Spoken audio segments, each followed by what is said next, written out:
Alors oui, faire une BD de 300 pages, moi en l'occurrence j'ai fait 300 pages, mais même quand on n'a jamais fait de BD, faire une BD de 96 pages, ça peut faire hyper peur. 300 pages de scénario, 300 pages de storyboard, 300 pages d'ancrage, de couleurs.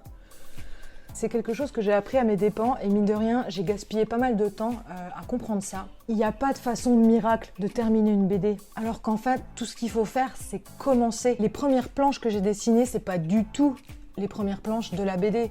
Je les ai faites parce que je savais que je voulais les raconter. Au final, elles se sont retrouvées pages 240 à 245. Donc ma BD, elle est faite en deux parties. Il y a une partie récit et une partie bilan, vulgarisation psychologique un petit peu. La partie récit a été très difficile pour moi parce que c'est une histoire qui a été très douloureuse dans mon petit cœur et dans mon petit passé personnel.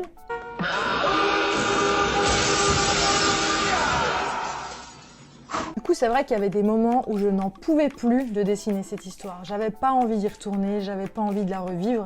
Vraiment, c'était difficile. Du coup, quand vraiment la partie récit commençait à vraiment me peser, juste j'arrêtais. Je prenais un passage déjà écrit de la partie psychologique et je la dessinais, sachant que la partie psy, moi c'est vraiment la partie où je me suis le plus éclatée. C'était un travail de recherche et j'ai adoré. Donc quand j'en avais marre de dessiner des moments de violence, et ben je dessinais par exemple la partie avec la méduse, parce que c'est vachement plus rigolo de dessiner une méduse, des petits requins, des petits phoques, voilà, des bébés phoques, des trucs comme ça.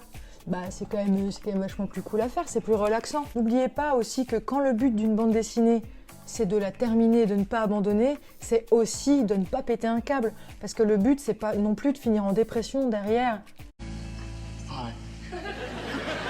Moi, je me suis beaucoup violentée physiquement pour terminer cette bande dessinée. Je travaillais 18 heures par jour, 7 jours sur 7 pendant 5-6 mois. La période hardcore, c'était vraiment les 3-4 derniers mois. Je me suis beaucoup poussée, j'ai beaucoup ignoré mes besoins alimentaires et tout ça.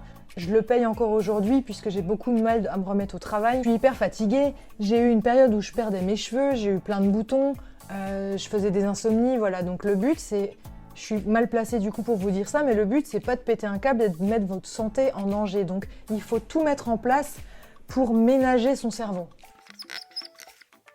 Et puis à un moment donné, j'avais bien avancé et sur le storyboard et sur le scénario et j'avais quasiment la totalité de mon bouquin. Seulement, mes blocs là, parfois ils s'enchaînaient pas très bien, donc il me fallait des transitions. Le problème, c'est qu'une fois de plus, un écran d'ordinateur, c'est trop petit. Donc là, j'en suis arrivée à un niveau d'improvisation, je pense, assez... ouais, pas mal. Je suis allée chez un imprimeur, j'ai imprimé toutes mes planches storyboardées en format A5. Donc voilà, comme vous pouvez le voir, j'ai totalement transformé mon appartement en BD vivante en 3 dimensions et j'ai tout scotché chez moi.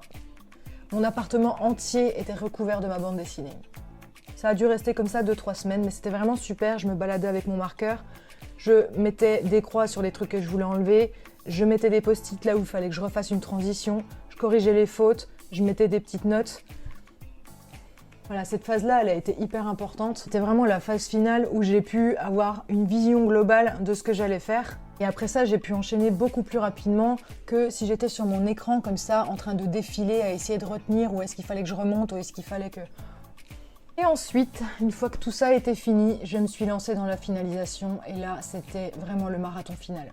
Tout mon storyboard était posé, il avait été validé avec mon éditeur. À ce moment-là, je crois que j'étais à 1 mois et demi de la date butoir pour rendre ma bande dessinée, sachant que c'était le 1er juillet 2019. C'est la période la plus difficile que j'ai passée, puisque là, d'après quelques calculs simples, il fallait que je finalise 10 planches par jour pour terminer à l'heure.